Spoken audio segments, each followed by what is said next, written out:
जी जी। Screen फिर से। आप सभी को जय जिनेन्द्र। जी तांत्रिक जी। दर्शन की बात कर रहे थे। मैम कल का स्क्रीन फिर से शेयर कर देंगे क्या? कल क्लास में क्या हुआ था? Actually phone was not working. हाँ जी। ओके। ठीक है। तंत्र जब दर्शन है तो तंत्र जो शब्द है वो शास्त्रों से जुड़ा हुआ शब्द है। यानी कि शास्त्रों की सिस्टमेटिक और एलोबरेटेड फॉर्म में स्टडी करना, व्यवस्थित तरीके से समझना उसको, ये तंत्र में आता है। ये तंत्र फिलॉसफी में आता है। तो सबसे पहले जैसे हमने देखा कि द्राविड और जो अनार्य लोग थे वो ये सारी प्रैक्टिसेस करते थे, ये सारी विधियां करते थे। बट जब आर्य लोग आए, उन्होंने देखा कि ऐसे भी प्रैक्टिसेस होते हैं, ऐसे भी रिचुअल्स होते हैं जो कि थोड़े वैदिक से डिफरेंट है, बट वो भी स्पिरिचुअलिटी के लिए काफी यूजफुल है। उसके बाद उन्होंने ये सबको सिस्टमेटिक तरीके से अ, एक कंपाइल करना शुरू कर दिया। और फिर बाद में क्योंकि ये सारा कंपाइल करके एज अ शास्त्र आया, तो उसको फिर तंत्र नाम से, तंत्री या तंत्र नाम से उसको बोलने लगे, उसको समझाने लगे और लोगों तक उसमें व्यापक रूप से प्रचलित करने लगे। तो इस प्रकार यहाँ पे हमें एक प्रकार से एक क्लैरिटी हो जाती, स्पष्टता हो जाती है कि बहुत पुराने काल से जो तंत्र, जो विधि है और जो तंत्र, जो फिलॉसफी है, दर्शन है, धर्म है, ये बहुत पुराने काल से समाज में प्रचलित था। और इसका जो एसोसिएशन रहा है, इसका जो रिलेशन और संबंध रहा है, वो बाकी के धर्म से भी और बाकी के संप्रदायों से भी हमें जुड़ा हुआ दिखता है। अब वो सब बाकी के संप्रदाय कैसे, जैसे शैव दर्शन के बारे में हमने देखा, जहां पे मुख्य जो देव है जिनकी उपासना की जाती है वो है शिव जी। फिर शाक्त धर्म, जहां पे जो मुख्य जो देवी है वो शक्ति। तो शिव और शक्ति इस प्रकार से दोनों का एक बहुत ही इंपॉर्टेंट संबंध है। पर जब शिव की उपासना अलग से होती है तो शैव, और जब शक्ति की उपासना अलग से होती है तो शक्ति। और अर्धनारीश्वर के रूप में तो हमको पता ही है कि शिव और शक्ति दोनों की उपासना होती है। तो वैसी ये सारी जो बातें हैं वो कहीं ना कहीं संप्रदायों से जुड़ी हुई है। आगम, आगम शब्द का भी मतलब हमने समझा। और आगम और निगम, जब पार्वती जी को शिव जी बताते हैं तो वो आगम, और जब पार्वती जी शिव जी से पूछती है तो वो निगम। तो इस प्रकार के शास्त्र आते हैं। और जिसके बारे में हमने समझा कि ये शास्त्र क्यों आए हैं, क्योंकि कोई भी प्रॉब्लम था उसको समझाने के लिए हमें पूरी सिस्टमेटिक तरीके से जाना पड़ता है। और ऐसा भी होता है कि उसको समझाते समझाते उसमें और भी प्रॉब्लम्स आ जाते हैं या कुछ नया उसमें डायरेक्शन आ जाता है। और जब भी किसी भी बात में नया डायरेक्शन जब आ जाए तो इसको हम बोलते हैं ज्ञान की वृद्धि हो जाना, यानी कि नॉलेज का डेवलपमेंट हो जाना। नॉलेज में जब तक कुछ एडिशन ना होता रहे तब तक उसका डेवलपमेंट नहीं होता। तो यहाँ पे जब शिव जी और पार्वती जी का कॉन्वर्सेशन होता है, उनमें जब क्वेश्चन आंसर की प्रक्रिया और जो इनके जो आंसर और क्वेश्चन करने की जो जो श्रृंखलाएं हैं वो चलती रहती है, तो इससे वो शास्त्र बन जाते हैं और प्रमुख शास्त्र हैं। वैसे ही हमने देखा कि जो वैष्णव तंत्र है उसमें विष्णु, बौद्ध तंत्र उसमें बुद्ध और बोधिसत्व तथा कुछ ऋषियों लाइक दत्तात्रेय, अष्टावक्र, भारद्वाज, ये सभी तंत्र का संबंध जोड़ा गया है। तो तंत्र जो है एकदम ऐसा नहीं है कि अभी का आया हुआ धर्म है, बहुत पौराणिक है ये। बट अभी का क्या डेवलपमेंट है, एज अ संप्रदाय उसमें लोगों की क्या एक्टिविटी है, एज ए संप्रदाय क्या वो बाकी के धर्म जैसे ही है जिसमें काफी कड़े रिचुअल्स है और उसमें कोई पुरोहित की जरूरत है जो कि आपको गाइड करे इसके क्रिया विधि के लिए? काफी हद तक हाँ है। But unless and until the initiation is done, मतलब जब तक दीक्षा मिल गई है, जब तक विधि विधान बन गया है, विधि विधान दे दिया गया है, तब तक उसके बाद जो साधक है उसको ये प्रैक्टिस स्वयं अपने डिसिप्लिन के साथ फॉलो करना पड़ता है। तो ये भी हमने देखा कि एक प्रकार की विधि जो थी वो किस प्रकार से इसमें की जाती है। और इसके साथ साथ जो तंत्र कौन कौन से शासन में चला है और कौन कौन से शासन में इसकी वृद्धि हुई है, ये भी हमने देखा। अब तांत्रिक देवता जो है और उनकी पूजा प्रणाली किस प्रकार से होती है, इसके बारे में देखते हैं। तो तंत्रों और पुराणों में मातृ देवियों की पूजा का विशेष महत्व है। जो मदरली गॉड है, जिनमें कंपैशनेट है, जिसमें काइंडनेस है, और जो कि कनेक्टेड है, काफी हमारे हमारे से कनेक्टेड है, बाकी के लिविंग एंड नॉन लिविंग से कनेक्टेड है, वो मदरली टाइप की जो देवियां है, उनकी पूजाओं का विशेष महत्व है। इवन जो कुमारी पूजा द्वारा जो विष्ट वृत्तियों के नाश की अवधारणा प्रस्तुत जो करते हैं, वो भी इसमें सम्मिलित है। इवन मंत्र तंत्र का केंद्रीय तत्व है। मतलब जब तंत्र की विद्या होती है तो उसमें मंत्र का उपयोग बहुत ज्यादा होता है, जहां पे मंत्र के माध्यम से देवताओं या देवियों को प्रसन्न करने की कोशिश की जाती है।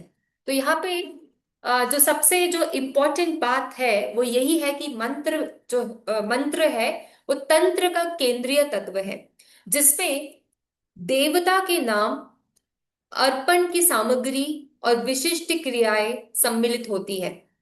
और इसके साथ साथ गणेश जी की पूजा में गणपति, महागणपति, वीर गणपति, शाक्त गणपति, ये सारे रूप होते हैं। वैसे सूर्य और चंद्र की विविध मूर्त रूपों में आराधना की जाती है।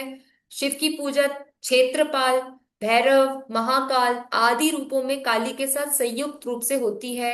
बटुक भैरव का भी विशेष उल्लेख मिलता है। ये सारे जो मैंने आपको भी देवों के और देवियों के जो नाम बताए हैं, वो कहीं ना कहीं जो प्रैक्टिसेस है वो तंत्र धर्म से जुड़ा हुआ है। वो इसलिए जुड़ा हुआ है, या तो उसमें जो विधि होगी वो रहस्यमयी विधि होगी, या जो उसमें जो साधक होंगे उनको अपनी कोई विशेष इच्छा की पूर्ति करनी होगी। तो इसलिए वो इस प्रकार की विशेष देवता और देवियों की उपासना करते हैं। तो ये सब तांत्रिक देवता है। और उनकी जो पूजा प्रणाली है, किस प्रकार की उनकी पूजा होती है, मंत्रों के माध्यम से। मंत्र पता होता है, जो साधक होता है उसको मंत्र मालूम होता है, और वो मंत्रों के माध्यम से साधना करता है। और उसमें कुछ जो सामग्रियां लगती है, अर्पण की सामग्रियां लगती है या अभिषेक की सामग्रियां लगती है, वो सब विशेष रूप से वो कार्य करता चला जाता है। तो ये हो गया तांत्रिक देवता के बारे में और उनसे रिलेटेड पूजा प्रणाली के बारे में। तो एग्जाम पॉइंट ऑफ व्यू से आप मंत्रों के बारे में लिख सकते हैं, प्लस कुछ ऐसे देवताओं के बारे में लिख सकते हैं जो कि काफी हद तक ये जो तांत्रिक धार्मिक धर्म है उससे जुड़े हुए हैं। भैरव है, महाकाल है, जो महाकाल, ये सब जो काली के साथ जिनकी उपासना की जाती है, ये सारे आप नाम लिख सकते हैं। ठीक है, अभी नेक्स्ट आते हैं आगे। नेक्स्ट पॉइंट है वैष्णव एवं शाक्त देवताओं का शाक्त देवताओं की तांत्रिक उपासना।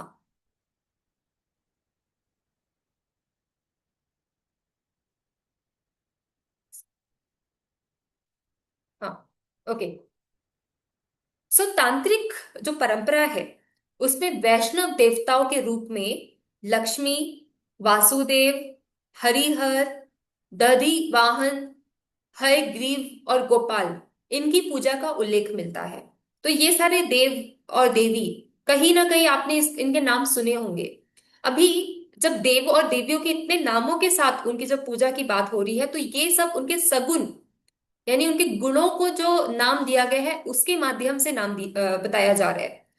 अब इसका साफ साफ ये मतलब होता है कि कोई भी एक, अगर हम देव ले ले या कोई भी हम पावर ले ले, ठीक है, हाई पावर ले ले, तो उन हाई पावर का जब हम गुण डिफाइन करने जाए या उनकी क्वालिटी बताने जाए, तो क्वालिटी हंड्रेड्स और थाउजेंड्स ऑफ क्वालिटीज होगी। बहुत सारे उसमें गुण होंगे। जैसे हम जब गॉड की डेफिनेशन देते हैं तो हम तीन चीज बताते हैं कि गॉड इज ओमनीपोटेंट, मतलब वे बहुत शक्तिशाली होंगे।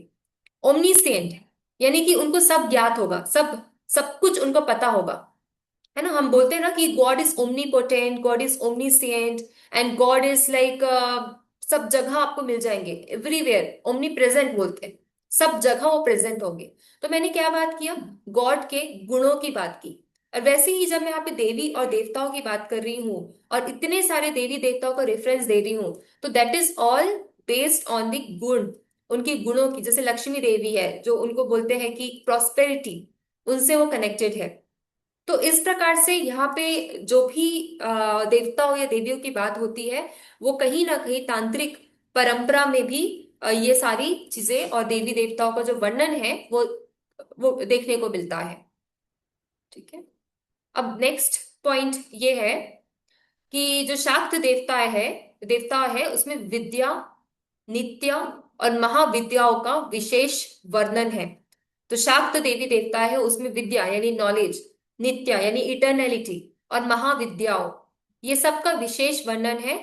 और जिसमें सर्वप्रथम काली का नाम आता है। जो जब भी कोई काम निकलवाना है या किसी शत्रु का विनाश करना है, तो उसमें इन देवताओं की पूजा की जाती है, इन देवियों की पूजा की जाती है, क्योंकि वो उनके गुण ही ऐसे हैं कि वो, उनमें गुण या उनमें क्वालिटी ऐसी है कि वो ये जो कार्य है या किसी का विनाश है या जो भी किसी भी प्रकार की जो हम बात कर रहे हैं वो उसमें कैपेबिलिटी है। तो इसके अतिरिक्त कामाख्या, नील सरस्वती, तारा, चित्रमस्तका, महादुर्गा, शैलवासिनी, धूमावती, कमला, त्रिपुरा, बामंडा, कात्यायनी, भुवनेश्वरी, ये सारी देवियों का उल्लेख हमें प्राप्त मिलता है। अभी ये सारी देवियों का भी मैंने जो नाम बताया है that is all according to their good. वैसे नव चक्रेश्वरी की भी चर्चा की गई है, और काली, दुर्गा, तारा, इनकी उपासना का भी विशेष महत्व दिया गया है। जब भी बौद्ध की बात करते हैं तो वो उनका जो देवी है वो तारा देवी, इस प्रकार से वो बताते हैं और उसमें उपासना की बात बताते हैं। इवन जैसे तारा की पूजा नील सरस्वती, उग्र तारा, जटा विद्यारागी, बागेश्वरी और सरस्वती, ये विभिन्न नामों से की जाती है। और तंत्र साहित्य में इनके बहुत सारे विविध रूप है, जैसे गणों में उनकी उपासना विधियों का वर्णन मिलता है। और इसी परंपरा में बगलामुखी और कर्ण पिशाचिनी की पूजा भी होती है। इसके अतिरिक्त कुछ क्षेत्रीय देवियों जैसे कि कश्मीर की सारिका, नेपाल की कुब्जा, इंद्रक्षिणी और रकीनी, ये सब भी उपासना में उल्लेख है। तो इससे हमें समझ आता है कि जो तंत्र जो पर्टिकुलर धर्म है, तांत्रिक धर्म, उसमें बहुत सारे देवी देवताओं को उल्लेख मिलता है। क्योंकि उसमें बहुत सारे देवी देवताओं को उल्लेख मिलता है, इसका मतलब ये है कि उनमें जो विधि है वो भी उसके हिसाब से अलग होती है। विधि के साथ साथ जो उपासना के बाद मिलने वाली जो प्रार्थना है, वो प्रार्थना भी सबके लिए अलग अलग होती है। तो ये बहुत इंपॉर्टेंट पॉइंट है। साधक को अपनी पहली प्रॉब्लम देखता है, उसके बाद वो अपने गॉड का चयन करता है और उस हिसाब से वो उस पर्टिकुलर गॉड को मेन आइडल मान के अपने जो दुख है या जो उनकी जो सफरिंग है या जो भी प्रकार की उसको प्रॉब्लम समस्याएं है, उसका निवारण करने का वो अ, एक प्रयास करता है। तो इस प्रकार से हमको समझना पड़ता है कि तांत्रिक में जो उपासना होती है वो किस प्रकार से होती है और कौन से देवी देवताओं का उल्लेख हमें देखने को मिलता है। नेक्स्ट पॉइंट है तांत्रिक संप्रदायों का वर्गीकरण। तो तांत्रिक क्रियाएं और देवताओं के आधार पर तंत्र अनेक संप्रदायों और उप संप्रदायों में विभाजित है। तो जो यहाँ पे एक इंपॉर्टेंट पॉइंट हमें ये देखने को मिल रहा है कि जो तंत्र संप्रदाय है उसका बहुत ही डिवीजन और सब डिवीजन हो चुका है। किस आधार पे? उनके क्रियाओं के आधार पे, यानी कि उनके एक्टिविटीज के आधार पे, प्लस उनके डिफरेंट देवी देवताओं के आधार पे। ये तंत्र जो है, दर्शन जो है, इसके बहुत सारे डिविजन्स और सब डिविजन्स हो चुके हैं। तीन जो मुख्य मैंने संप्रदाय बताए वो है शैव, शाक्त और वैष्णव। और जबकि सौर और गणपति सामान्य संप्रदाय है, मतलब एक जनरल जो हम संप्रदाय मान के चले उसमें सौर और गणपति संप्रदाय आ जाता है। गणपति की जो उपासना, उनको जो मेन गॉड मान के जो उपासना करता है वो भी एक क्या बोलते हैं, एक संप्रदाय में आता है, गणपति संप्रदाय में आता है। उसकी चर्चा हमने नहीं की है फिलहाल सिलेबस में। हमने सिर्फ शैव, शाक्त और वैष्णव धर्म को चर्चा की है, इस सेंस में क्योंकि उनके जो फॉलोअर्स है बहुत ज्यादा है, प्लस उनका जो प्रभाव है, उनका जो इन्फ्लुएंस है, प्लस उनके जो फेस्टिवल्स और उनका जो कल्चरल इम्पैक्ट है वो काफी देखने को मिलता है। ठीक है। तो इन मुख्य शाखाओं के अतिरिक्त अनेक उप संप्रदायों का भी उल्लेख है। मतलब ये सब तो आपके मेन डिविजन्स हो गए जो कि ये तांत्रिक संप्रदायों से कनेक्टेड है। उसके अलावा हमारे सब डिवीजन भी है जिसका उल्लेख मिलता है। जैसे कि शक्ति संगम तंत्र में वैष्णव, गणपत्य, शैव, स्वयंभू, पाशुपत, जैन, कालामुख, आर्ष, ये सारे संप्रदायों का वर्णन मिलता है। मतलब ये एक प्रकार का कैटेगरीज है, डिवीजन है, जिसका as a sub division, main division में इसका संदर्भ मिलता है। वैसे ही वीर आगम में शैवों के चार संप्रदाय बताए गए हैं। तो वीर आगम करके एक शास्त्र है, उसमें चार शैवों के संप्रदाय बताए गए हैं।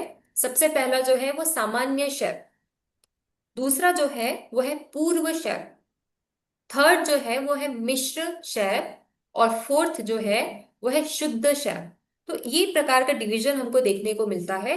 डिवीजन से हमको समझ आता है कि इसके जो फॉलोवर्स हैं वो, उनकी आउटरीच काफी ज्यादा है। और प्लस उन्होंने अपने जो पर्टिकुलर संप्रदाय थे उसको काफी आगे आगे लेके गए हैं। उसमें जो उनके जो धर्म गुरु है, उन्होंने काफी तरीके से ये सारे कंसेप्ट को लोगों तक पहुंचाया है। प्लस इसके प्रिंसिपल्स और जो इसकी एथिक्स है, इसके कोड ऑफ कंडक्ट है, ये सबको फॉलो करने की कोशिश की गई है। ठीक है। तो ये सब एक हमें एक जनरल आइडिया देता है कि ये जो पर्टिकुलर धर्म है, तांत्रिक जो संप्रदाय है, उसको हम किस दृष्टि से देख सकते हैं, किस पर्सपेक्टिव से हम उसको रीडिफाइन कर सकते हैं। और अगर कोई पूछता है कि तांत्रिक संप्रदाय क्या होता है, उसमें किस प्रकार की देवियों की उपासना होती है, किस प्रकार की विधियां होती है, और ये जो संप्रदाय है क्या ये समाज में रहते हैं या समाज से बाहर रहते हैं, तो इस प्रकार के जो सरल क्वेश्चंस हैं उसके आंसर्स आप इजीली दे सकते हो। क्योंकि अभी फिलहाल आपने जो जितना भी पढ़ा है उससे आपकी क्लैरिटी आ गई होगी रिगार्डिंग दिस तांत्रिक संप्रदाय। आपका अगर एक सुपरस्टिशियस कर एटीट्यूड भी रहा होगा इस संप्रदाय को लेके, तो वो भी एक खत्म हो गया होगा। क्योंकि ये जो संप्रदाय है वो काफी साइंटिफिक है और काफी सिस्टमेटिक तरीके से इस पे स्टडी की गई है। प्लस जो भी इसके रिलेटेड जो भी धर्म है उसको भी इससे कनेक्ट किया गया है। तो यहां तक ये क्लियर हो गया कि जो शैव है इसके चार संप्रदाय है। और वैसे ही सब डिविजन के भी सब डिविजन्स होते हैं जो कि हमें ध्यान में रखना है। और ये सब डिविजन का सब डिविजन इसलिए होते हैं क्योंकि उनके फॉलोवर्स ने उसको आगे बढ़ाने की क्षमता दिखाई। वैसे ही अन्य ग्रंथों में शैव, पाशुपत, कहानिक, सिद्धांतिन और कापालिक।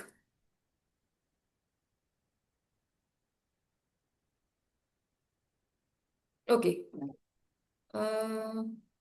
हाँ, कहानिक, सिद्धांतिक और कापालिक ये संप्रदायों का वर्णन है। इवन पुराणों में भी वाम, पाशुपत, सोम, भैरव, कापाल, नाकुल, ये सारे संप्रदायों की चर्चा की गई है, जिन्हें सामान्यतः अवैदिक परंपराएं में माना गया है। और लांगल और नाकुल, ये सब नाकुलिश पाशुपत सिद्धांत की उत्पत्ति मानी गई है। तो ये सारे जो संप्रदाय है इसको हमने कहीं ना कहीं शैव धर्म में भी पढ़ा था। और वही वही संप्रदाय वापस हम तांत्रिक संप्रदायों में भी देख पा रहे हैं। ठीक है।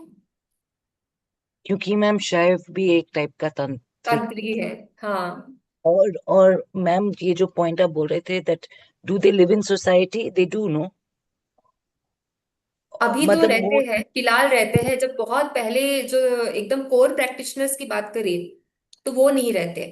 जैसे वो अघोरीज वो लोग हाँ, नहीं रहते हैं। वो नहीं रहते बिकॉज उनकी प्रैक्टिस ही चाहिए कि वहाँ सोसाइटी समाज से वो दूर रहे, दूर रह के वो ये सारी जो उनकी क्रियाएं हैं वो करें। वो तो बट अभी भी कोर अघोरी या तांत्रिक प्रैक्टिशनर्स थे। नहीं रहते, कोर प्रैक्टिशनर्स नहीं रहते समाज में, वो समाज से दूर रहते हैं। बट जो लाइफ प्रैक्टिशनर्स है, जो अपने रेगुलर लाइफ में तंत्रों को प्रैक्टिस करते हैं, वो तो रहते हैं समाज में, क्योंकि उनके कार्य जो है वो समाज में रह के ही चलेंगे। सिर्फ वो तांत्रिक विद्याओं से उनका घर नहीं चल सकता, फैमिली नहीं चल सकती। तो वो तंत्र की प्रैक्टिस करते हैं, बट अपने जो व्यवसाय है, व्यवसाय के साथ वो अपने जो रिचुअल्स है उसको कंटिन्यू करते हैं। ठीक है। मतलब है ये प्रैक्टिसेस, और काफी लोग इसको फॉलो करते हैं। और उनके जैसे मैंने बताया, क्योंकि उनके देवी देवताएं अलग अलग हैं, माने उनके जो प्रॉब्लम्स है उसके अकॉर्डिंग उस प्रकार के देवी देवताओं की उपासना करते हैं। या जो प्रथा बताई, बलि प्रथा, ये जो भी अभिषेक की प्रथा है, वो प्रथा भी कनेक्टेड है पर्टिकुलर देवी या देवताओं, यानी उनके गुणों के माध्यम से वो कनेक्टेड है। उनका कौन सा गुण है। अभी कोई भी सुपर पावर के हजारों गुण होंगे, तो एक एक गुण को एक एक देवी देवताओं से कनेक्ट किया गया है। मतलब आप समझ सकते हो कि ऐसा जब हम एक सुपर पावर की बात कर रहे हैं, सुपर सोर्स की बात कर रहे हैं जिसको हम समझ नहीं पा रहे, बट अगर हम उसको पर्सोनिफाई कर रहे हैं, उनके गुण को पर्सोनिफाई करके हम समझाने की कोशिश करें, तो इजीली हम करेक्ट कर पा रहे हैं, है ना। हम उसको इजीली आइडेंटिफाई कर पा रहे हैं और अपने जैसा देख पा रहे हैं। बट जस्ट हम उसको एज अ गुण बात करेंगे और उसको कोई आइडल नहीं देंगे, कोई इमेज नहीं देंगे, तो शायद हमको वो चीज समझना बहुत डिफिकल्ट हो जाता। हम समझ ही नहीं पाते कभी। बट क्योंकि हमने देवी देवताओं को गुण के माध्यम से उनको पर्सोनिफाई कर दिया, उनको एक आइडल इमेज दे दिया, तो इसलिए हम उनको समझ भी पा रहे हैं, प्लस हमारी जो उपासनाएं हैं, हमारी जो पूजा पूजा की विधि है, वो भी काफी स्ट्रांग एंड पावरफुल हो गई है ना। तो यही एक मैम मकसद है हिंदुइज्म में। मैम तो फिर कानून के हिसाब से फिर क्यों इस पे बैन किया हुआ है बलि प्रथा और ये सभी जो गांव में जो विद्या करते हैं, तो कानून के हिसाब से फिर उनको क्यों अरेस्ट किया जाता है? अभी वो हिंसा जो है आप ना। कानून वाली बात कर रहे हैं, वो किस प्रकार की बलि की आप बात कर रहे हैं, वो भी डिपेंड करता है। अगर इंसानों की बलि चढ़ाई जा रही है तो वो तो ऑब्वियस सी बात है, कानून का तो उल्लंघन हो ही रहा है। क्योंकि किसी भी इंसान को बेवजह हार्म करना, वो कानून का विरोध हो जाता है, कानून का उल्लंघन हो जाता है। तो वो तो ऑब्वियस सी बात है, बैंड है, वो कर भी नहीं सकते, दैट्स नॉट अलाउड। अगर कोई लोग कर भी रहे हैं तो वो उनकी पर्सनल चॉइस है। बट ऑब्वियसली कानून तो उसमें इंटरफेयर करेगा ही, बिकॉज किसी भी ह्यूमन को हार्म करना, that is not correct, ethical animals नहीं को है भी, वो। एनिमल्स एनिमल्स को के भी लिए भी है मैम कि किसी की हिंसा कर रहे हैं तो तभी। नहीं, बलि तो होती है, जैसे कि एनिमल्स की बलि तो होती है। अभी अभी जो अभी त्योहार जो चल रहा है फिलहाल, उसमें भी बलि होती है एनिमल्स की। लेकिन वो पूरा कुछ कंट्रोल कुछ नहीं है। जैसे स्लेंडर लॉरेस या कोई रेयर स्पीशीज हैं, उसको हाँ। के हाँ। अगेंस्ट बैन है। उसके लिए बैन। और आई थिंक सोसाइटी भी थोड़ा, it looks down upon this, so people do it secretly. Tantra को तो लेके वैसे भी वो माइंडसेट एक है लोगों का, ब्लैक मैजिक वो हाँ, नेगेटिव, वो राइट वो राइट। पहले से ही चुपके ही करते हैं लोग। इसीलिए इसीलिए बहुत जरूरी होता है कि कोई भी अगर हम प्रैक्टिस के बारे में जान रहे हैं, तो उसको हाफ जानना बहुत गलत हो जाता है। आधा ही हम उसको समझ रहे, ऊपरी लेवल में समझ रहे, तो ये बहुत गलत हो जाता है। हमें अंदर जाके देखना पड़ेगा कि एक्चुअल में है क्या, उसका मकसद क्या है, पर्पस क्या है, कहाँ से उसका ओरिजिन हुआ है। अब जब हम तंत्र को देखते हैं कि उसका ओरिजिन जो है वो काफी गहरा है और काफी पहले हो चुका है इसका ओरिजिन, तब हम समझेंगे कि ये जो ज्ञान है और जो इसका विकास हुआ है, वो समाज के हित में रह के ही हुआ है। समाज हम की जो मंत्रों परेशानी है। के द्वारा भी हम लोग कर सकते हैं ना, जैसे बताया कि मंत्र इसके सेंटर पॉइंट है, मेन हम्म। तत्व है, तो मंत्र के द्वारा कर सकते हैं। पर जो बलि प्रथा है, चाहे वो एनिमल्स की भी क्यों नहीं हो, जो कॉमन मतलब जैसे गाय, तो वो तो गलत ही है ना। चाहे हाँ, अगर ये एग्जैक्टली, दैट सीता इज जी रॉन्ग। ने एक बार कर दिया, इसका मतलब नहीं है ना कि पूरी रिवाज ही चालू हो जाए। नहीं, ऐसा रिवाज है भी नहीं। ऐसा कोई हम्म रिवाज है भी नहीं कि बलि कंपलसरी है। हम्म यू नो मैम, काफी ट्रेडिशंस में ऐसे माना जाता है कि the soul of the animal will itself, they take the permission from the soul of hmm. The animal himself will come and give bali. So वो रिलेशनशिप नहीं रहा हमारा, बट ऐसे भी नैरेटिव्स मिलते हैं कि we don't know, we don't know, but it is the belief of people ना, it is the belief of people. Like अभी कुछ फार्म्स में जैसे, my friend he is vegetarian, hmm. एकदम pure vegetarian camp he runs, but वहाँ camp area में कुछ construction करना होता है, then they give bali and they give alcohol to the local goddess there. He doesn't touch all this and he was against all this, but he now allows. You know why? Because so many accidents have happened over there. कहते हैं ये धरती, ये एक माता है, like this goddess Kali or something, like this one goddess form, and you have to give her food and you have to give her blood. This is their tradition, उनका belief है.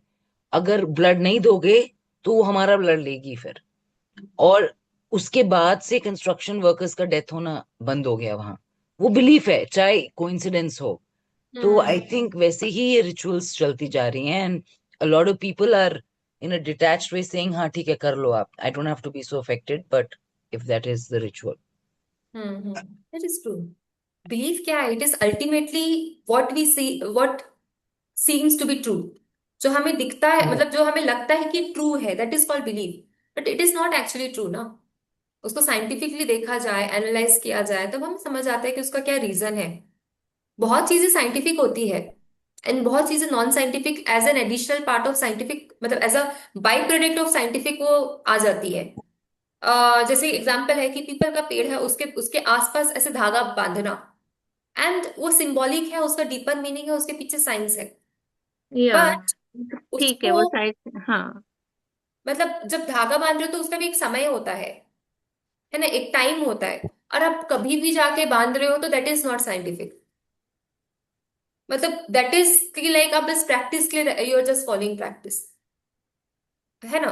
वैसे कोई और भी अगर रिचुअल्स हम लेते हैं तो उसका भी प्रॉपर विधि बताया है, उसका प्रैक्टिस का तरीका बताया है, और उसको कैसे करना है इसका टाइम भी बताया है, कैसे और कहाँ करना है, मोस्ट इम्पोर्टेंट, राइट। तो अगर आपको बस बोल दिया किसी ने, आपने किसी को देख लिया वो करते हुए और आपको, आपने देखा कि वो सक्सेसफुल है, जैसे कि अभी बहुत ट्रेंडिंग पे चला था कड़ा पहनना या कुछ प्रकार का, समथिंग हाथ में पहनना, कोई अगर कोई स्पिरिचुअल गुरु को आपने पहने हुए देख लिया तो आपको लग रहा है कि हाँ, it is very nice, he is very successful, तो maybe I can be successful. But वो जो उन्होंने पहना है, that is according to his own nature, उनके स्वभाव के हिसाब से उन्होंने पहना है। और उनको जस्ट ब्लाइंडली फॉलो करना, it's like a blind practice. The same we are doing ना। किसी ने कुछ किया तो हम उसको रिपीट करने लगते हैं, because we think that it is right, we feel that it is right, but ultimately वो सही नहीं होता है। हाँ वही मैं कह रही मैम, तो बिना बात के रिवाज बन गया है ना, तो पहले हमने सोचना चाहिए लॉजिक कि भाई सही क्या है और क्यों है, हम्म। तो फिर हम फॉलो करें तो ज्यादा बेटर रहेगा। मतलब बलि एग्जैक्ट। प्रथा तो Ma'am, it's like doing Surya Namaskar at any hour of the day. हाँ। Like that. या, ट्रू। एंड मतलब हाँ, सही है, सूर्य नमस्कार आप कर लेते हो and you don't know the benefit of it and you are still doing it, so that is again कि वो प्रैक्टिस के अगेंस्ट जा रहे हो आप, जो नियम है उसके अगेंस्ट जा रहे हो। एंड नियम के अगेंस्ट जाना is never going to make it right. कभी वो आपके लिए राइट होगा ही नहीं, है ना। आपको लगेगा कि राइट है, मतलब नियम के या रीति के अलग जाना, रीति के अगेंस्ट जाना, रीति की डायरेक्शन से अपोजिट जाना, इससे तो ऑब्वियस सी बात है आपको ही हार्म होगा या आपके आसपास वालों का हार्म होगा। So that is very true and that is what we have to understand. Okay, आगे का स्लाइड कंप्लीट कर लेते हैं, कुछ स्लाइड्स ही बचे हुए हैं। ओके, यहाँ वर्गीकरण हमने देखा, यानी कि वो संप्रदायों का जो डिवीजन है वो देखा। अभी कापालिक और शैव परंपराएं, इसमें क्या संबंध है?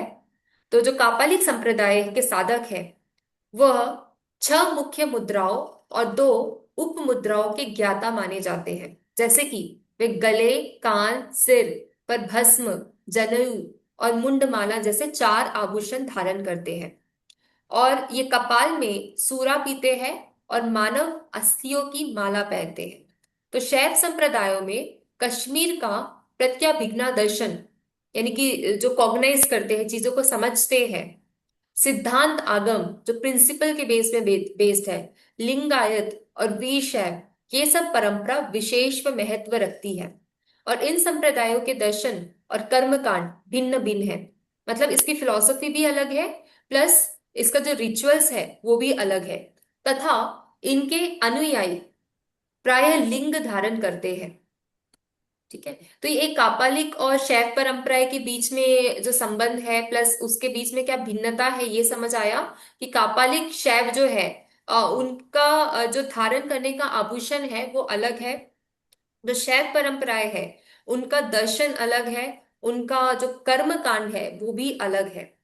ठीक है, तो इससे हम एक क्लियर रह सकते हैं, और अगर इनको पहचानना है, आइडेंटिफाई करना है कि ये कापालिक कौन है और ये शेफ कौन है, तो इससे हम समझ सकते हैं। तो कापालिक मोस्टली जो तांत्रिक में आ जाते हैं वो है कापालिक, और शैव परंपरा में जो हमने जो भी पढ़ा था अबाउट शैविज्म और उनकी जो रीत है, रिचुअल्स है, उसके हिसाब से जो शैव परंपरा की हमने डेफिनेशन दी थी और ये समझा था कि उनकी दर्शन क्या है, उनका कर्म क्या कांड क्या है, वो सब ये शैव परंपरा के कैटेगरीज में आ जाते हैं। तो ये कापालिक हो गया और शैव परंपराएं हो गया। नेक्स्ट है शाक्त साधक और कौल परंपरा।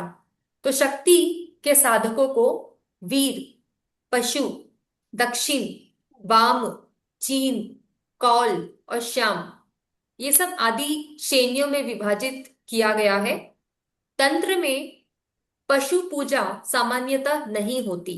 ये इंपॉर्टेंट है, आप लोग बलि की बात कर रहे हो तो तंत्र में पशु पूजा सामान्यतः नहीं होती, मतलब एक रेगुलर फॉर्म में उनकी जो पूजा है वो नहीं होती। और कौल परंपरा के विषय में विद्वानों में मतभेद है, मतलब अच्छा। विद्वान कौल परंपरा को समझ नहीं पाए हैं, उसमें कोई ना कोई प्रकार का कंफ्यूजन और डिफरेंट डिफरेंट ओपिनियन उस पे रहा है। तो कुछ के अनुसार कुल की परंपरागत उपासना विधि के कारण इसे कौल कहा गया है, मतलब कुल यानी कि उनका जो कुल था, उनका जो ट्रेडिशन था, उसको फॉलो करते हैं, उसकी उपासना करते हैं और इसलिए उसको कौल है। और इसके अनुयायी मतलब इसके जो अपोजिट है वो उनको कौलिक या कौलिक नाम से कहलाए। तो कौल जो शास्त्र है उनके अनुसार जो पूजा सामग्री का ज्ञान है वो साधक और पुजारी दोनों को होता है। और ये काफी इंपॉर्टेंट पॉइंट है क्योंकि जो मोस्टली हमने वैदिक में देखा था कि जहाँ पुरोहित की नीड होती है, जहाँ प्रीस्ट की नीड होती है, तो उनको ही सब समझ होता है, पूजा सामग्रियों का उनको ही समझ होता है, उनको ही नॉलेज होता है। और वो जो साधक है उसको गाइड करते हैं कि आपको क्या करना है। तो वहां पे हमने एक डिस्टिंक्शन देखा और वो डिस्टिंक्शन उस प्रकार से इंपॉर्टेंट ही था क्योंकि वैदिक परंपरा में बहुत बड़ी रिस्पॉन्सिबिलिटी थी, हर एक रिचुअल्स की रिस्पॉन्सिबिलिटी थी और हर एक रिचुअल एक रिस्पॉन्सिबल वे में चले, इसके लिए जो टास्क है उसको अलग अलग रूप में डिवाइड कर दिया गया कि जो पूजा सामग्री कौन लाएगा उसका नॉलेज एक इंसान को होगा, पूजा सामग्री के बारे में किसी को नॉलेज होगा, पूजा सामग्री कौन यूज करेगा उसको एक कैटेगरी दिया गया, पूजा सामग्री किसके लिए यूज किया गया उसको एक कैटेगरी दिया गया। मतलब ऐसे चार भाग में डिवाइड कर दिया गया ताकि सबको एक रिस्पॉन्सिबिलिटी हो कि जो पूजा करा रहा है उसकी रिस्पॉन्सिबिलिटी हो कि वो पूजा सही से कराए, जो पूजा की सामग्री ला रहा है उसकी एक रिस्पॉन्सिबिलिटी हो कि वो सामग्री सब चुन चुन के लाए, कुछ भी गलत नहीं होना चाहिए। तीसरा जो पूजा करने बैठा है उसको एक रिस्पॉन्सिबिलिटी होना चाहिए कि वो पूजा खत्म होने तक वो उठे ना, उसमें उतनी क्षमता प्लस पेशेंस होना चाहिए। और जो पूजा जिसके लिए हो रहा है उसको भी एक पेशेंस होना चाहिए कि जो भी कार्यक्रम चल रहा है उसका अल्टीमेट फ्रूट उसको मिलने वाला है। तो इस प्रकार की श्रद्धा होनी चाहिए। तो वहां पे एक हमने देखा कि सबकी रिस्पॉन्सिबिलिटीज अलग अलग थी। बट यहाँ पे जो कौल शास्त्र की बात हो रही है वहां पे पूजा सामग्री का जो ज्ञान है वो साधक और पुजारी दोनों को होता है। और यहाँ पे जो साधक है वो अपने शरीर को कूल को समर्पित करता है, मतलब हमारे एंसेस्टर कौन है उनको उनको वो समर्पित करता है। और इस रहस्य को जानने वाला कौला कहलाता है। जब वो अपने अपने आप को समर्पित कर रहा है अपने एंसेस्टर्स को तो वो एक प्रकार का कौला कहलाता है। जैसे कि अभी वैदिक में भी दिया गया है कि हमें हमारे अंदर बहुत सारे डेप्थ है, मतलब हम डेप्थ में हैं। पितृ पितृ ऋण, देन मातृ ऋण, देन ऋषि ऋण, देन हमारे जो कुल है, हमारे जो एंसेस्टर है उनका ऋण। तो ये सब ऋण है, हमारे अंदर डेप्थ है। अब ये डेप्थ को कैसे हम कंप्लीट करें या डेप्थ को कैसे हम पूर्ण करें, इसके लिए उसमें काफी विधि बताई गई है। तो यहाँ भी आप देख सकते हो कौल परंपरा में कि यहाँ पे जो साधक है वो अपना शरीर ही कुल को समर्पित करता है और इसीलिए उसको कौला कहलाया जाता है। तो दार्शनिक अगर रूप लिया जाए तो कौल का संबंध शिव यानी कि आकुल और कुल यानी कि शक्ति, कुल आकुल कौल, इस प्रकार से आप ले लीजिए। तो कुल यानी कि शक्ति एंड आकुल यानी कि शिव, इस प्रकार से उसका संयोग है और इस प्रकार से उसको समझा जाता है। यानी दार्शनिक दृष्टि से हम कौल का संबंध आकुल यानी शिव एंड कुल यानी कि शक्ति, इसके संयोग से मान लेते हैं। तो कौल संप्रदाय के अनुयायी पूर्व कौल, उत्तर कौल, कापालिक, दिगंबर, ये सब उप संप्रदायों में विभाजित है। मतलब कौल संप्रदाय को कैसे डिवाइड हो गया, पूर्व कौल में हो गया, उत्तर कौल में। फिर हमने अभी जस्ट कापालिक के बारे में पढ़ा, वो भी है, प्लस दिगंबर है, जो कि वस्त्र धारण नहीं करते हैं। तो इस प्रकार से इसको डिवाइड कर दिया गया। तो ये पूजा के समय नग्न रहते हैं और कामाचारी क्रियाएं करते हैं। तो इवन जो तारा की उपासना है वो वामाचार को विशेष महत्व दिया गया है। मतलब एक प्रकार से आपको एक नॉलेज हो गया होगा कि जो तांत्रिक परंपरा है वो विधि विधान से कितनी डिफरेंट है बाकी की परंपराओं से। बाकी की परंपराओं में जो दार्शनिक जो रूप है और जो दार्शनिक संकेत है वो डिफरेंट है, प्लस जो तांत्रिक परंपराएं है उसमें जो विधि है, उनकी जो प्रोसेस है, वो काफी डिफरेंट है। तो मैम यहाँ पे स्त्रियां भी रहती हैं? क्या रहती है? लेडीज स्त्रियां भी रहती हैं? मुझे इतना आइडिया नहीं है इसके बारे में, बट उनकी जो प्रैक्टिस होती है, अगर ऐसा दिया गया है विधि, और ये भी बोला गया है कि जो तांत्रिक जो संप्रदाय है वो उसमें कोई भेद नहीं रखते, वो स्त्री पुरुषों में कोई भेद नहीं रखते वो। आप आपने जैसे महाकुंभ में देखे होंगे बाबाज, हम्म और जटाएं हैं उनकी, चिल्लम पीते हैं वो लोग। अगर आप देवी टेम्पल जाओ, वहाँ क्या बोलते हैं, असम में,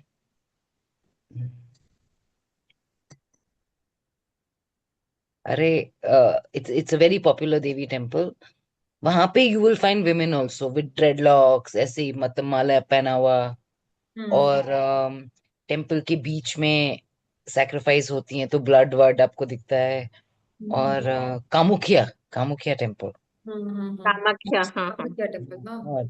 और वहां पे विमेन विमेन भी रहती हैं, बट ये जो रिचुअल मैम ने बोला, ये थोड़ा इंटेंस लग रहा था। I don't know, actually hmm. It's worth finding out if women were involved in, मतलब नहीं, दे जो न्यू जटाएं दैट। और रुद्राक्ष माला तो पहनी हुई रहती है, वो तो देखा है मैंने, यहाँ बेंगलोर में भी घूमते हैं मतलब मंदिर के आसपास।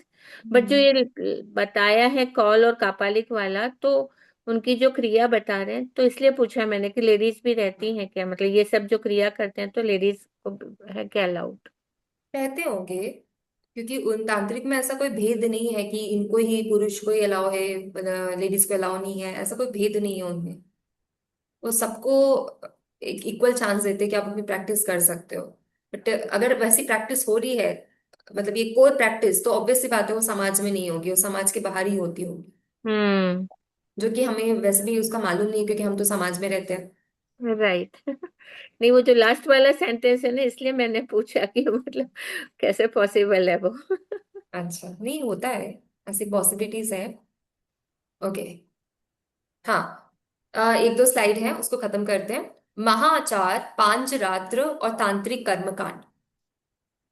महाआचार परंपरा में पूजा के लिए शुद्धता के कठोर नियम नहीं होते, और यह कलाचार से मिलती जुलती मानी जाती है। इसी प्रकार पांचरात्र संप्रदाय भी उल्लेखनीय है, जो पांच प्रकार के ज्ञान से संबंध है, और जिसका जो संबंध है वो है शिव, देवी, गणेश, ब्रह्मा और महाकाली, इनसे जोड़ा गया है। तो जो तांत्रिक कर्मकांड को लेकर यह धारणा भी प्रचलित रही है कि तंत्र लोगों में भ्रष्टाचार को बढ़ावा देता है, और ये धर्म शास्त्र के स्थान पर काम शास्त्र है। इस प्रकार का हमारे अंदर एक सुपरस्टिशन बिलीफ है कि जो तंत्र है उससे लोग गलत प्रैक्टिस करते हैं तो करप्ट हो जाते हैं, भ्रष्टाचार लाते हैं, और काम जो स्थिति है या काम शास्त्र है उस पर ज्यादा वो फोकस करते हैं। तो ये एक प्रकार का धारणा है लोगों में, ठीक है, एक प्रकार की मिसअंडरस्टैंडिंग है। तो इसी कारण जो देशी और विदेशी विद्वान हैं उनके द्वारा तंत्र शास्त्र की उपेक्षा की गई है, मतलब उसको उतना इंपॉर्टेंट नहीं माना गया है, और उसको इतना रिलीजियस ट्रेडिशन में कंसिडर नहीं किया गया है, क्योंकि इसमें ऐसे ऐसे कुछ उल्लेख मिलते हैं। पर जो तांत्रिक क्रियाएं है और उसके ज्ञान है, उसके बिना तांत्रिक साहित्य की समुचित व्याख्या संभव नहीं होने के कारण इसके सिद्धांतों के विषय में अनेक भ्रांतियां बनी रहती है। क्योंकि हम, जैसे कि अभी आप लोग भी काफी हैरान हो जाते हैं। ऐसे कोई क्रियाएं डिस्कस हो जाती है या क्रियाओं के बारे में चर्चा हो जाती है तो काफी अजीब लगता है, क्योंकि हम वो चीज सोच भी नहीं सकते वो ऐसा कर रहे हैं। तो वो क्रियाओं पे हमारा फोकस रहता है, हम उसके पीछे का रीजन जानने की कोशिश ही नहीं करते। और हमें ये मतलब ऐसा लगता है कि इसको बंद करो, ये खत्म करो, ये नहीं होना चाहिए।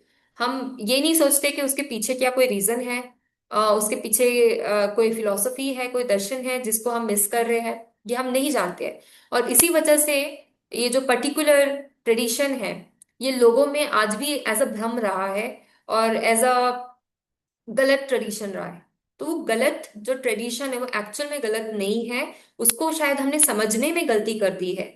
तो उसको समझना पड़ेगा, हमें रीडिफाइन करना पड़ेगा। और उसको सही तरीके से अगर हमको जानना है और सही तरीके से सोसाइटी में लाना है, तो उसके अच्छे पार्ट को डिस्कशन करना पड़ेगा, जो उसमें अच्छाई है, जो लोगों के हित के लिए है, वो सारे पार्ट्स को डिस्कशन करना पड़ेगा, ताकि लोगों में इसकी जागरूकता बढ़े। और प्लस जो इसके रिगार्डिंग जो सुपरस्टिशियस बिलीफ है, जो मिसअंडरस्टैंडिंग है, वो उनकी हट जाए।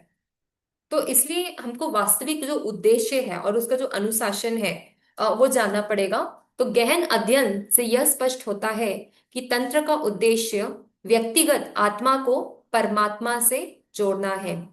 इसका मूल सिद्धांत यह है कि उपासक अपने आराध्य देवता के साथ एकाकार हो जाता है। इसमें भावना और अनुशासन दोनों का समन्वय है। इसलिए बाहरी पूजा और ध्यान को ही सर्वोच्च नहीं माना गया है। तंत्र में भी ब्रह्मांड धर्म की भांति 5 दार्शनिक परंपराओं की स्वीकृत की गई है, यद्यपि उनका एकीकरण एक ही ग्रंथ में नहीं है। और वैसे ही कई संप्रदाय मदिरा जैसे तत्वों का केवल प्रतीकात्मक प्रयोग स्वीकार करते हैं, जैसे मदिरा को वाणी संयम का प्रतीक मानना, घृणित माने जाने वाली क्रियाएं केवल सीमित और नियंत्रित रूप में योग्य साधकों द्वारा ही की जाती है। उदाहरणतः प्राणानंद संप्रदाय में पशु बलि का पूर्ण निषेध है, ये एग्जाम्पल है। और वैसे पंचमाकार विधि को कौल परंपरा में श्रेष्ठ किंतु अत्यंत कठिन साधना माना गया है। तो ये गलत साधना नहीं, कठिन साधना के रूप में बताया गया है, जो सामान्य जन के लिए निषिद्ध है, जो सामान्य लोगों के लिए वर्जित है, उनको करने की जो परमिशन है वो ग्रांटेड नहीं है। तो ये पॉइंट था। तो इस प्रकार यह कहना कि तंत्र साधना काम वासना को बढ़ाती है या करप्शन को बढ़ाती है, ये एक भ्रांत धारणा है। वास्तव में तंत्र आत्मनियंत्रण और अनुशासन पर बल देता है। दुर्भाग्यवश कुछ अयोग्य और चरित्रहीन लोगों द्वारा तांत्रिक क्रियाओं के दुरुपयोग ने इस परंपरा की छवि को क्षति पहुंचाई है। कॉल कॉलर कॉल जो वन है, उनके अनुसार अज्ञानवश लोग परंपरागत विधियों में विकृति उत्पन्न कर स्वयं को तांत्रिक कहते हैं। इसलिए तांत्रिक साधना के 2 रूप बताए गए हैं, एक प्रामाणिक और दूसरा अनुशासित, तथा दूसरा अप्रामाणिक और विकृत। तो केवल बाहरी आलोचनाओं के आधार पर संपूर्ण तंत्र परंपरा को निंदनीय नहीं ठहराया जा सकता है। तो ये कंक्लूजन था इस पर्टिकुलर टॉपिक का, जिससे कि हम भी अगर थोड़ा सा गलत लोगों के सुनने पे आ गए हैं या समझने पे आके इस प्राचीन ट्रेडिशन को नहीं समझ पा रहे, तो हमें फिर से देखने की जरूरत है, फिर से जानने की जरूरत है। ये इम्पोर्टेंट बात कि ये जो पर्टिकुलर ट्रेडिशन है ये कितने सालों से चल रही है, और इसमें जो जो डिवीजन भी है दिए संप्रदाय दिए हैं वो किस प्रकार के दिए हैं, और कौन कौन से अलग धर्म इससे जुड़े हुए हैं, ये सब चीज हमें समझने की जरूरत है, ताकि अल्टीमेटली जो हमारा जो अधूरा ज्ञान है इस पर्टिकुलर परंपराओं के लेके वो कंप्लीट हो सके, और जो मिसअंडरस्टैंडिंग है वो सारी चीजें प्रॉपर तरीके से क्लियर हो सके। ठीक है। मैम, जो आपने अभी जो टाइप्स बताई उसको इंग्लिश में क्या बोलेंगे? 2 टाइप्स के जो क्या बोल? प्रामाणिक और अनुशासित। हम्म। प्रामाणिक मतलब जो आपके ग्रंथों में दिया है, जो प्रमाण है, जिसका कहीं ना कहीं परंपराओं में जुड़ा हुआ है, वो है प्रामाणिक। और ट्रेडिशनल। अनुशासित जो डिसिप्लिन्ड वे में जो अपनी लाइफ को रेगुलेट करते हैं। और अप्रामाणिक और विकृत उसका जस्ट अपोजिट होता है।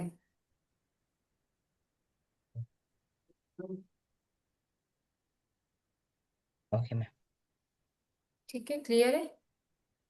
प्रामाणिक मतलब कहीं सिंपल सी लैंग्वेज में जिसका कहीं ना कहीं प्रमाण हो, जिसका कहीं ना कहीं सबूत है।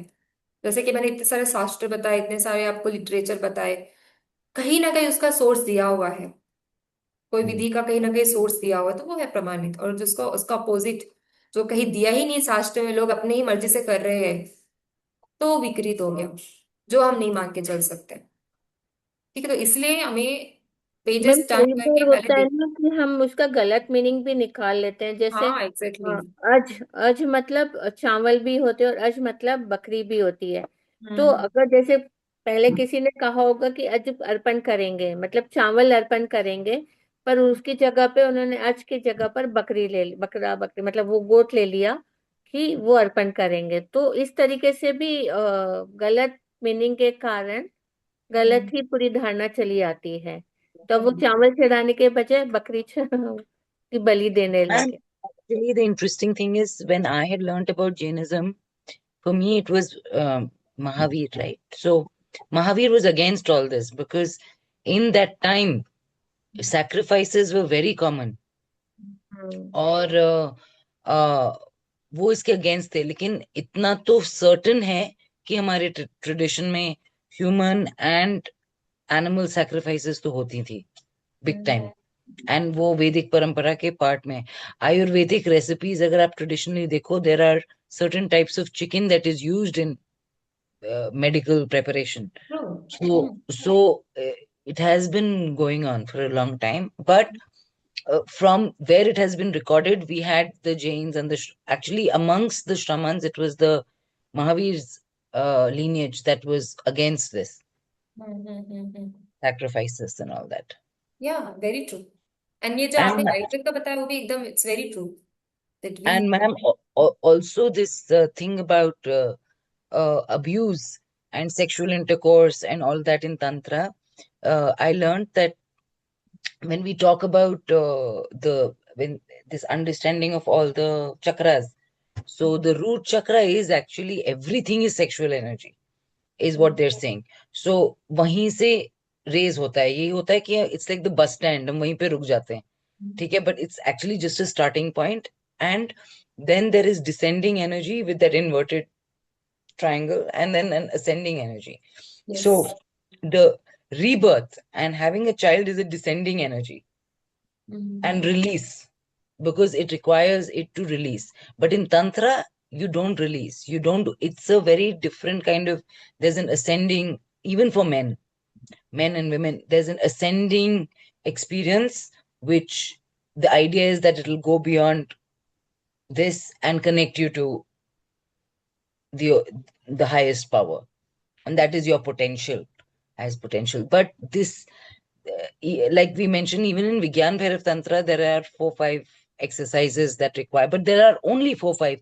There are another 112, 110, which is about, the first one is how to look at each other lovingly. And it could be anybody. It's not a lover. It is just to see people lovingly. वो exercise वो तभी initiate जब करते हैं वो, तो वो सिखाते हैं कि हाउ टू प्रैक्टिस इट, क्योंकि ये फिलोसफी है ही नहीं, है ही practice. That's why you need. So I did one day of Tantra with Mahasattva Mahananda Sarita, who lived in Kashmir, and she used to live naked in the caves. कि मतलब इतने दिन अंधेरे में रह के जब आप निकलो and you see the light, you have a different perception and experience of the world. So उनकी साधनाएं होती हैं, but yes, it is true that it is being, when we did that workshop, all kinds of people came. वो tantra workshop है तो कुछ होगा, कुछ ऐसे, तो वो सब होता है, but good teachers know how to deal with it. Yeah. Very very true. या और कल भी हमने पढ़ा ना मैन्युस्क्रिप्ट में कि वो मशी का गलत अर्थ निकाल दिया।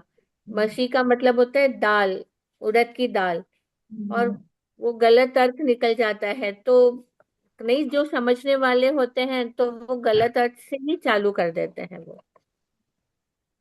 तो और फिर बताते हैं कि हमारे पुराणों में लिखा था, ये हमारे एंसेस्टर्स ने लिखा था और वो हम फॉलो कर रहे हैं, बट उसका वो गलत मीनिंग निकाल करके गलत प्रैक्टिस चालू भी कर सकते हैं। मतलब मैं नहीं कह रही, हो सकता है वैसा भी हुआ होगा, गलत अर्थ निकाल करके और फिर ये प्रैक्टिस चालू हो गई होगी। या मतलब इट्स वेरी ट्रू कि ये पॉसिबिलिटी है. That is why we have to relook and redefine all this religion, all this traditions and the needs, the purpose of all this traditions in the present time, वो भी देखने की जरूरत है. Yes ma'am. Political, ma'am. It's all very political.